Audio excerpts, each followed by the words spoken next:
Maayong adlaw ug welcome sa Inner Plea Ministry. Ang tema nga atong pagahisgutan karon kini mahitungod sa pagpakatao pag-usab. Daghan kanato adunay sayop nga pagsabot kung unsa ang pagpakatao pag-usab o born again o regeneration. Uban pa man gali kanato nga migamit sa pulong nga born again sa usa ka ngalan sa pundok o usa ka ngalan sa relihiyon. Apan unsa bagayod ang tudlo sa balaang kasulatan mahitungod sa pagpakatao pag-usab o born again. Unsa man kining born again? Ang Biblia naglungkib sa termino nga born again sa nagkadaiyang paggamit. Sama sa to beget again, new heart, new spirit, born of God, spiritual enlightenment, quickening, regeneration, translated out of death into life. Ug daghan pa niini. Ang pagpakatao pag-usab mao kini. Kinilihok sa Dios pinaagi sa balaang espiritu sa pagbuhi sa usa ka tawo nga patay sa sala ngadto sa pagtinguha sa paghimaya sa Dios sa tibuok niyang kinaiya. Kinilunlon nga lihok sa Dios nga walay gikaambag ang tawo bisag tipik man lamang aron siya mataw pag-usab. Sumala sa balaang kasulatan, kita patay sa atong mga sala ug walay laing tinguha kundili ang pagtuman sa sala ug ang pakigbatok sa Dios. Makita na nga naha sa Efeso 2:1 ngadto sa 3. Dako ang dapat nga pagtagad sa pagpakatao pag-usab tungod kay kini mando sa atong Ginoong Hesukristo. Sumala sa balaang kasulatan nga makita nga naha sa Juan 3:7 nga nagkanayon, kinahanglan magpakatao kamo pag-usab. Ang tao nga dili mataw pag-usab, dili makasulod maski makakita sa gingharian sa Dios. Adunay mga sayop nga panabot mahitungod sa pagpakatao pag-usab.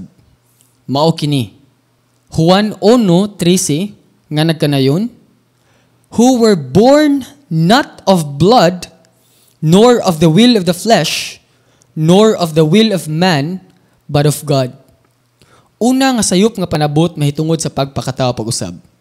Nataw ka na pag-usab, pinaagi sa dugo. Dili ka na mao'y saysay sa balaang kasulatan. Dili buot pasabot nga nataw ka sa usa ka Kristohanong pamilya, automatic nga ikaw nataw na pag-usab.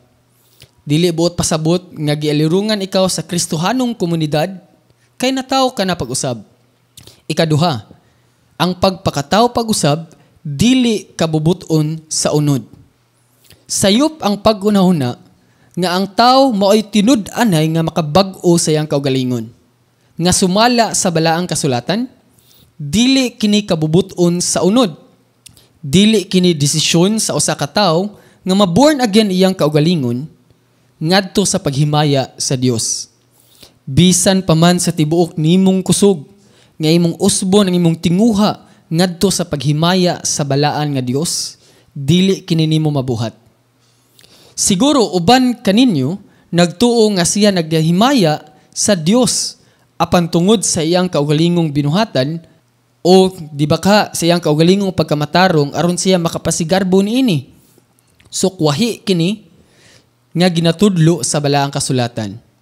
Ang pagpakatao pag-usab, lunlon nga lihok sa Dios nga walay gikaambag ang tao. Ang himaya ngadto lamang sa Dios ug dili sa tao. Ikatulo, dili kini kabubuton sa tao. Dili buot pasabot nga membro ka sa usa ka sekta nga born again, automatic nga born again ka na dayon.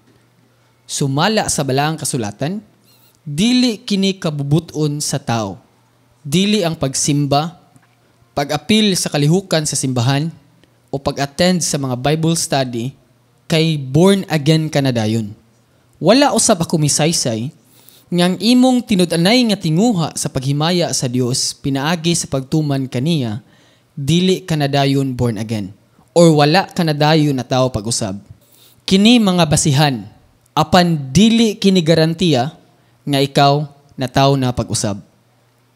Ang pagpakatawo pag-usab kinilihok sa Dios ug dili kabubuton sa tao. Ang biblikal nga panabot mahitungod sa pagpakatawo pag-usab kay mao kini. Sumala sa Juan 1:13 nga nagkanayon nga nangataw dili sa dugo bisan sa kabubuton sa unod, bisan sa kabubuton sa tao kundili sa Dios. Ang pagpakatawo pag-usab kinigikan sa Dios. Ang balaang kasulatan nagsaysay nga ang pagpakatawo pag-usab kay gikan sa Dios. Ang Dios lamang pinaagi sa iyang balaang espiritu mao ang makahimo sa pagbag-o o pagpakatawo kanimo pag-usab. Buot ipasabot nga ang Dios lamang ang makahimo sa atong pagpakatawo pag-usab. Busa sa Dios ang himaya ug dili sa bisan unsa o sa bisan kinsa apan gawas lamang sa Dios. Sumala usab sa atong mabasa nganha sa Juan 1:12 nga nagkanayon, "But as many as receive him, to them he gave the right to become the children of God, even to those who believe in his name." Buot pasabot nga ang Dios mibuhi usa kanato aron kita adunay kapasidad nga mutuo kaniya. Kay unsaon man pagtuo sa tawo nga patay sa sala, nga walay lain nga tinguha sa iyang kaugalingon, kundi ang pagsupak o pagrebelde sa Dios. Busa, ang Dios mao'y mubuhi kanato pag-usab, dili pinaagi sa dugo, dili sa kabubuton sa unod, dili kabubuton sa tao, kundi kabubuton kini sa Dios.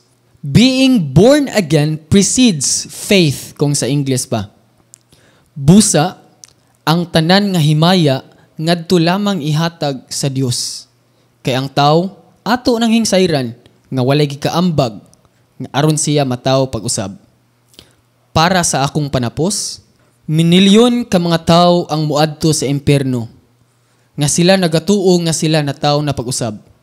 Tungod kay ang ilang mga ginikanan mga Kristiyano, sila muadto sa simbahan matag Domingo, muattend og mga Bible studies, sila gilibutan sa Kristohanong komunidad, o sila mihimo sa usa ka desisyon nga sila matawo pag-usab. Apan ang ilang katapusan mao ang kalaglagan. Basi nagtuo ka lang nga born again ka tungod sa sekta nga imuhang giatinan, o ikaw membro sa usa ka relihiyon, aron kita makakita ug makasulod sa gingarian sa Dios, kinahanglan kita matawo pag-usab. Busa, kung ikaw wala pa matawo pag-usab, kamatayon ang imong mahiaguman inigabot sa hukom sa Dios. Samtang dili pa ulahi ang tanan. Duula og hangyua ang Dios nga ikaw iyang ipakataw pag-usab. Kawalay lain nga pamaagi aron ikaw makasulod sa iyang gingharian. Gipildi na sa Dios ang kamatayon. Siya nataw ni ining kalibutana aron mupuyo sa tumang pagkamatarong sa Dios nga wala tatumana. Kung ikaw sa personal wala gayud maghinulsol sa imong mga sala ug misalig sa hingpit nga pagkamatarong sa Dios, pinaagi lamang kang Kristo alang sa imong kaluwasan, nan sangpita ang Dios ug hangyua sa iyang kaluoy nga ikaw iyang buhion aron ikaw makasulod sa iyang gingharian. Mayong adlaw.